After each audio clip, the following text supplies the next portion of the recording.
Estamos de vuelta en Sin Rodeos, nos acompaña Miguel Ángel Rodríguez Mackey, destacado internacionalista, para ver un poco este tema, como lo hicimos ayer también, desde una mirada lejana al apasionamiento político, ¿no? El apasionamiento político a veces no nos deja observar las cosas con objetividad, sino más bien con algún tipo de sesgo o tendencia. Así que yo le doy la bienvenida. Miguel Ángel, ¿qué tal? Un gusto. Muchas gracias, Juan Carlos. Bueno, comentábamos en la pausa que se han escuchado opiniones de todo tipo y lamentablemente muchas alejadas de lo que finalmente el libro, el derecho internacional mandan. ¿En qué situación estamos realmente? Bueno, es muy importante lo que acaba de decir Juan Carlos, porque la academia tiene que también decir su parte.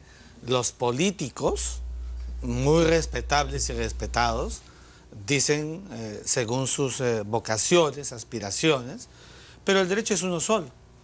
Y como el derecho es uno solo, tenemos que entender la verdadera dimensión del asilo. El asilo no es otra cosa que la protección que un Estado le da a una persona que le pide protección porque siente que el Estado lo está persiguiendo, el otro Estado, que es el denominado Estado persecutor. Mira, si no existe persecución, no se consuma la figura del asilo. ¿Y en qué consiste la persecución? Según la doctrina del derecho internacional y del derecho comparado, es el acto policíaco, una evidencia incontrastable donde la persona tiene que buscar el refugio en la misión diplomática, que es inviolable, de conformidad con la Convención de Viena sobre Relaciones Diplomáticas de 1961, artículo 22, porque si no lo hace, va a ser apresada. La gran pregunta entonces Ponemos el ejemplo de Alan García, en el 92. Sí. Tropas del ejército llegaron a su casa, reventaron la puerta, se metieron y él tuvo que por los techos huir para evitar justamente ser apresado. Ese es el caso típico que ahí está. García Pérez tiene una orden de impedimento de salir del país, no de detención. Por tanto, no hay animus persecutorio. Según la doctrina, cuando los jueces quieren decidir, por ejemplo, detenciones preliminares o detenciones preventivas, no consuma acto persecutorio porque es una cuerda de carácter judicial, jurisdiccional. Mal hacen los políticos en entender que la acción judicial es persecución política. Estamos mezclando las cosas y así. Bueno, su teoría es que el Ejecutivo, el presidente, ha logrado inmiscuir sus tentáculos dentro del aparato de justicia y está digitando estas decisiones. Claro, ese es más o menos el argumento, ¿no? Es claro, pues es, digamos, es el forzar los actos, como también pasa con el, digamos, con el tema de García Pérez en la segunda parte que te voy a explicar. Yo no creo que haya acto persecutorio, pero sí creo que va a haber asilo. ¿Y por qué si va a haber asilo? Porque el asilo es una determinación, un acto potestativo del gobierno que, a quien se ha requerido. Y esto no es nuevo, esto viene de 1648 de la Paz de Westfalia, que empodera al Estado en su calidad soberana. ¿Qué significa esto, Juan Carlos?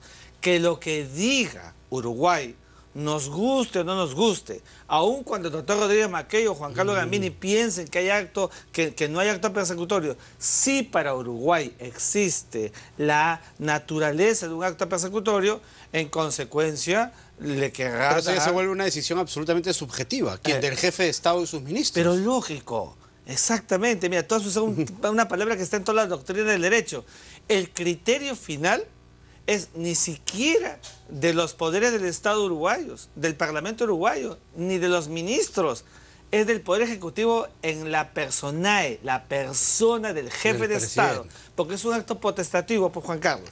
Entonces, otorgar el asilo, lo que corresponde es el cumplimiento de los tratados, pacta sunt servanda, fiel cumplimiento de la palabra empeñada. Cuando un Estado firma un tratado, se convierte en parte y en consecuencia es vinculante, obligatorio lo que diga el tratado. ¿Qué dice el artículo 9 del Tratado de la Convención de Caracas sobre asilo diplomático? Dice que cuando un Estado decide el asilo, los demás deben respetar esa decisión, con lo cual es inoponible, nadie puede objetarlo, nadie va a un juicio internacional en la Corte de la Haya porque un Estado asile a quien se lo pide. Sin embargo, cuando extiende la facultad, la prerrogativa del asilo, que es un derecho del Estado y no del que lo pide, normalmente viene con ello el paquete completo que es la exigencia del salvoconducto. Entonces el salvoconducto... Para que se pueda trasladar desde la sede diplomática donde esté refugiado hasta el aeropuerto para salir. Y no podrá ser detenido. Ojo, es una exigencia, no es una petición.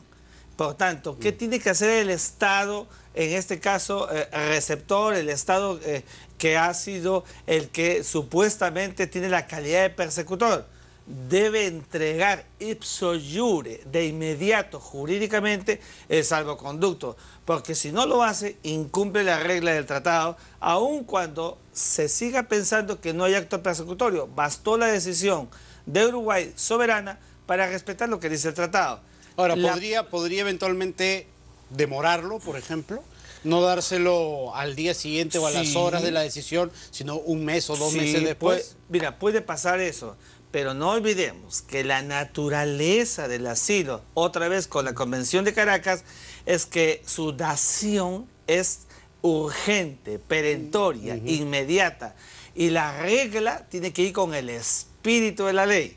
En consecuencia, tendrá que entregarlo en un plazo razonable que no violente ni altere el objeto del asilo. ¿Cuál es el objeto del asilo? No es quedarse en la misión diplomática, sino obtener la prebenda para salir hacia Uruguay, donde consumará de asilo diplomático que tiene en ese instante a un asilo territorial cuando ya esté en el territorio de Uruguay. Pero ¿qué puede pasar? ¿Cuál es el escenario? Imaginemos que Uruguay decida no asilarlo, porque es la otra hipótesis que como académico tengo que decirla. Si eso pasa, Uruguay, de conformidad con el tratado del año 54, tiene 2 opciones. La primera es que lo entrega a la acción policíaca del Estado en la medida en que para el Estado, en este caso Uruguay, hay evidencia, certeza de que está frente a un delincuente. Imagínate, pues, un delincuente cualquiera que se meta a una embajada y entonces pida asilo. Claro, pero en el caso de García, él no tiene orden de detención, así que lo invitarían a retirarse. Allí eso es lo que te quiero decir. García, como no tiene ninguna orden de detención, lo invitan a salir de la misión y él continuará su vida en Lima con impedimento de salida porque no hay el acto persecutorio. ¿Te das cuenta? El juez peruano, vía fiscal, imaginemos en la hipótesis de que en el camino pida ahora detención preventiva sobre García. Si lo hace en estos momentos, que es una cuerda aparte, a mi juicio, y ya te lo digo desde una perspectiva de política internacional, puede más bien coadyuvar a recrear en el Estado uruguayo la tesis de la persecución política. ¿Qué es lo que conviene? Desde un aspecto puramente técnico, que no haya nada, y que García, si se le niega el asilo, pues pueda caminar. Estos escenarios yo no los veo, yo más bien veo a un García Pérez que seguramente, como dice la traditio del derecho de asilo, es que hubo alguna conversación previa, ingresó en la misión diplomática. Claro, no creo que al azar ha ido a tocar alguna puerta diplomática. Ya, fue allí porque allí ya tenía la promesa o la conversación previa de que se le iban a otorgar, ¿no? Porque, digamos, estamos hablando de un político relevante, que conoce estas cuestiones y que seguramente ha habido alguna conversación previa que evidentemente quedará pues en el nivel de la evaluación. Ha cumplido el Perú en enviar la información, otra vez que dice ese artículo 9 de la Convención de Caracas, y en consecuencia seguramente en las próximas horas o días, no años, por favor, no años, no meses tampoco. No existe tampoco. La naturaleza del asilo es perentoria, Juan Carlos. Vamos a ir a una pausa y de ahí, ¿qué te parece si analizamos qué podría hacer el Perú ante la eventualidad de que le den el asilo a la García y acá el proceso continúe? ¿Cuáles son los caminos? Con eso volvemos tras la pausa, así que no se muevan.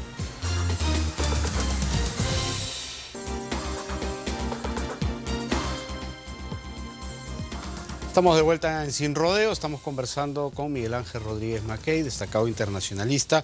Habíamos planteado antes de irnos a la pausa esta posibilidad que está dentro del escenario de esta situación, que a Alan García le den el asilo en Uruguay, él sale y se refugia en el Uruguay. Acá el proceso va a continuar. ¿Cuáles son los caminos que tiene el Estado peruano para traerlo de vuelta ante esa eventualidad? Ninguno. Ninguna. Ninguno. Y tenemos que ser muy serios, porque una vez que goza de asilo, los procesos concomitantes se paralizan, no pueden impactar, no pueden menoscabar, no pueden hacerle nada a la calidad del asilado. Entonces, muy importante, el asilado es prácticamente un Capitán América, tiene un escudo protector que nada podrá penetrar la intangibilidad que ha merecido por el otorgamiento del asilo que el Estado uruguayo le ha brindado. Ponte en el escenario que el proceso avance y se dicten medidas restrictivas más gravosas, como una prisión preventiva y se lance la alerta internacional de captura. No es posible. Y te voy a explicar por qué. Porque la naturaleza del asilo, cuando ha configurado, es universal. Es decir, García Pérez, al gozar de asilo, lo que está diciendo el Uruguay, no solamente al Perú, a la región y al mundo entero, es que es un perseguido político. Si es un perseguido político, contrario sensu, sentido contrario, no es un delincuente. ¿Te das cuenta? Entonces, pesa la calidad de perseguido político, con lo cual todo lo que exista alrededor se seculariza y aparece subordinado. Por esa razón es que García Pérez, cuando esté en Uruguay, lo más probable es que quiera viajar a Francia o a París, a Madrid, etc. Y cuando lo haga, nada ni nadie podrá detenerlo. Porque ¿Qué es lo que le pasó cuando fue a Colombia? ¿No? Porque él estuvo poco tiempo en Bogotá y de ahí se fue a vivir a París. Por tanto, y nadie lo pudo tocar. Comprenderás que no habrá Interpol, no habrá extradición ni nada, porque está protegido por el asilo, que tiene un carácter universal. Entonces, estas cosas tenemos que decirlas pues para que no entremos en estos juicios que yo veo en los políticos que los van haciendo, pero que son respetables, pero que tenemos que pisar tierra. Bueno, entonces esto hace mucho más importante la decisión final que tome el Uruguay. Y siguiendo la lógica que estamos analizando, si Uruguay le otorga el asilo, estaría aceptando que él es un perseguido político. Por lo tanto, el Estado peruano, un perseguidor. Bueno, qué bueno que lo digas, porque entonces eso puede tener graves resultados para nuestra relación bilateral, bueno, ¿no? Pasamos del derecho internacional a la política internacional que hacemos en la clase con mis alumnos. Es decir, lo que va a pasar inevitablemente, un escenario es que la relación bilateral uruguayo-peruana puede tener un nivel de fricción. Y esa fricción se puede expresar en escala. Por ejemplo, podría haber, si hay esta circunstancia, un retiro o un llamado del embajador, o final en extremis, hasta un rompimiento de relaciones diplomáticas, que yo aspiro y espero que no suceda. Pero comprenderás que la oposición peruana, frente al otorgamiento de asilo García, no se va a quedar de brazos cruzados. El gobierno del Perú entonces tendrá dos frentes, el frente externo con Uruguay y el frente interno de la oposición en relación a lo que viene enseguida, que es el salvoconducto. Allí sí hay una complejidad enorme desde un carácter político y una cuestión sumamente clara desde el punto de vista jurídico. Lo hemos dicho, jurídicamente tiene que entregar el salvoconducto. Políticamente, seguramente tendrá que hacer una evaluación. Mi parecer como académico es que el Perú, si entrega el salvoconducto al señor Alan García Pérez para que deje el territorio peruano y vaya hasta Uruguay, está consumando la plenitud del Estado de Derecho. Porque estamos respetando, así como reglas internas, reglas internacionales. Claro, porque si no lo entrega podrían decir desde afuera, y obviamente Alan García, ven, acá no respetan nada. Y entonces allí sí me preocuparía la ratio internacional del Perú frente a un incumplimiento de acuerdos internacionales. Cuidado que eso sí tenemos que valorarlo, y yo estoy pensando en el Estado-país, en el Estado-nación, ¿Qué es O lo sea, más no es tan conveniente? fácil como dicen algunos políticos, no se lo entreguen, pues, No, no, no, y no lo dejen salir. Eso es fácil que el político lo diga, pero la academia se pega mucho a la naturaleza jurídico-política de una institución como es el asilo, que tiene antiquísima cantidad de existencia y que en América, más bien los americanos, legamos a la comunidad internacional el asilo como una institución pétrea y de protección y de carácter garantista que se ofrece a quienes tienen un acto de persecución política. En estos días, ¿cómo ha juzgado la acción de nuestros políticos, de nuestras autoridades respecto a esta circunstancia? La primera, que el presidente de la República llame a su homólogo uruguayo para hablar de este tema, ¿podría ser mal visto, por ejemplo, y decir que se está inmiscuyendo, se está metiendo? Qué bueno que lo digas, Juan Carlos, porque eso es, hay que decir las cosas por su nombre. Por supuesto que no. Mira, no hay problema. es que los jefes de Estado personifican a la nación y hacen diplomacia presidencial. El asilo le compete a los jefes de Estado. Así lo hizo acuérdate, cuando conversó con Pedro Sánchez por el caso Nostroza. O sea, a veces le queremos poner cosas en el camino, lo digo con mucha objetividad. Para eso es jefe de Estado, para establecer los vasos comunicantes, las interacciones. No podría expresarle una inquietud Pero o lógico, una preocupación, y ¿no? es entre jefes de Estado. ¿Quiénes más van a hablar entonces? Es la gran pregunta que nos hacemos. Los jefes de Estado personifican, expresan, manifiestan, denotan al Estado. De tal manera que lo que haga el presidente de la República en ese nivel de coordinaciones compete y corresponde y no desnaturaliza nada que pueda tener un impacto negativo a la calidad del asilo que corresponde a ese nivel.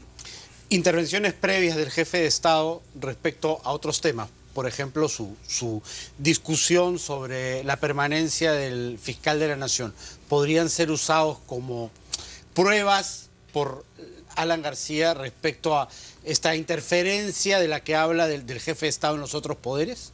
Aun cuando mi parecer es que la acción del jefe de Estado es una acción que corresponde como presidente, no puedo negar que la subjetividad de García la traslade la subjetividad uruguaya y pueda recrear como un argumento para sostener que hay una persecución política. No lo puedo negar, pero ya te digo, el jefe de Estado tiene un comportamiento que va de acuerdo a la naturaleza del rol para el cual él es jefe de Estado. Es jefe de Estado hacia adentro y hacia afuera, como corresponde en cualquier país democrático. ¿Es una buena idea esta de formar una comisión parlamentaria multipartido que vaya a Uruguay a mostrar su disconformidad con la idea de que asilen a Alan García? No creo, porque es absolutamente imperturbable a la naturaleza de las decisiones que vaya a adoptar Uruguay. No va a influir en nada y yo creo que estaríamos ingresando en el derecho interno y en el macroespacio político jurídico uruguayo que no corresponde. Creo que esto es un asunto que, como la Convención de Caracas dice y refiere, si debe respetarse el parecer, la decisión de Uruguay, hay que asumir y entender que se trata pues de un carácter que ya está en la cancha de Uruguay y ya no en la peruana. O sea, tú le sugerirías que no Sí, vaya. claro, claro. Que no vaya. Pero que no vaya, pero no solamente porque no van a lograr penetrar en ningún ápice de lo que significa la decisión de Uruguay, que es una decisión absolutamente soberana. O sea, los actos persuasivos no existen. Bueno, pero también es un acto político. Podría haber, por ejemplo, de la oposición e incluso de la bancada oficialista uruguaya en el Congreso ciertos pronunciamientos que presionen o abonen en uno o en otro Todos sentido, los ¿no? recursos que puedan hacerse, a mi juicio, deben hacerse como son relaciones entre estados desde el propio Estado. Lo que se haga cruzando, tomando un avión, no va a, digamos, influir en las decisiones de Estado que seguramente, y esto por la práctica que he visto en los casos de asilo diplomático en el mundo entero, a mi juicio, ya debe haber una decisión, perdóname que te lo diga, por parte de Uruguay, otra vez, porque García Pérez, lo más probable... Claro, pensando es que no es una casualidad que justamente yo creo que García Pérez, yo creo que García Pérez ingresó en la embajada con pijama. Hay que decir las cosas por su nombre. Esto es práctica. La práctica diplomática no es una cuestión del azar. Y en consecuencia creo que tenemos que ponernos en los escenarios que vienen como consecuencia de una decisión por parte de Uruguay. Ahora, es muy abierta finalmente la decisión que toma un presidente respecto a este tema, ¿no? Porque finalmente podría ser un acto de puro amiguismo, ¿no? Bueno, o de pura relación personal.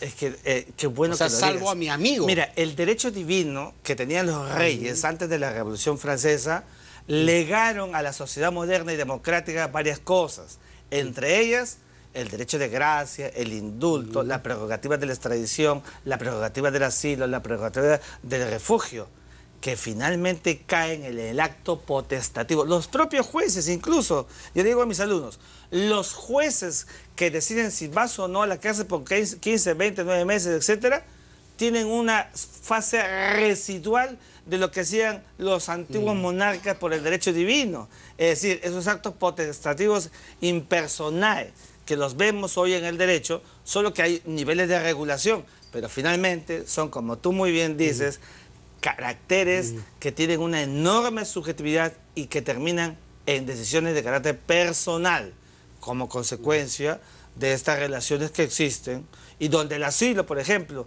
¿qué nutre el asilo? La factibilidad del asilo, la viabilidad del asilo. Las relaciones amicales, por ejemplo. ¿Son subjetivas? Sí, señor. Pero imagínate pues que un presidente quiere asilar a alguien que jamás lo vio en su vida.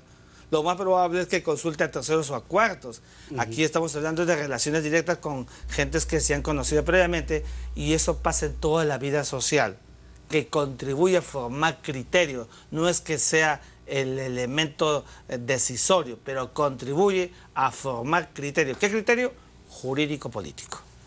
Y este tratado, que es de alcance continental, obviamente no alcanza a los Estados Unidos, porque los Estados Unidos no firma ningún acuerdo, ¿no? Ni siquiera en protección ambiental. Y Europa también tiene sus propias normas. Entonces, ¿cómo reconoce a un asilado que podría irse, como tú dices, y como lo hizo García, a Francia o visitar Estados Unidos? Por la práctica, por la traditio. Porque en el derecho no solamente es norma jurídica escrita, también es costumbre. Y la costumbre es no escrita. La costumbre es oral. Las costumbres son consecuencias de actos permanentes, reiterados, que van acumulando una conducta típica que debe ser respetada por los demás países. En los países anglosajones, del common law, en los países europeos, aunque en Europa tenemos países románicos como Italia, Francia, España, se respete mucho la práctica, que es la traditio o tradición, que viene de tiempos pretéritos y que se respeta de manera pétrea. Perfecto, Miguel Ángel, se nos ha acabado el tiempo. ¿Tú crees que ya esa letra está escrita? Yo creo que sí. Yo creo que sí. Ok, vamos a ver, eso, como ha dicho Miguel Ángel, podría ocurrir en los próximos días, no creo que esperemos semanas o meses. Así que vamos a estar atentos a lo que ocurre. Hasta aquí llegamos, yo lo dejo en la grata compañía de Carolina Danbus. Conmigo, hasta mañana a las 8, por supuesto. Chao.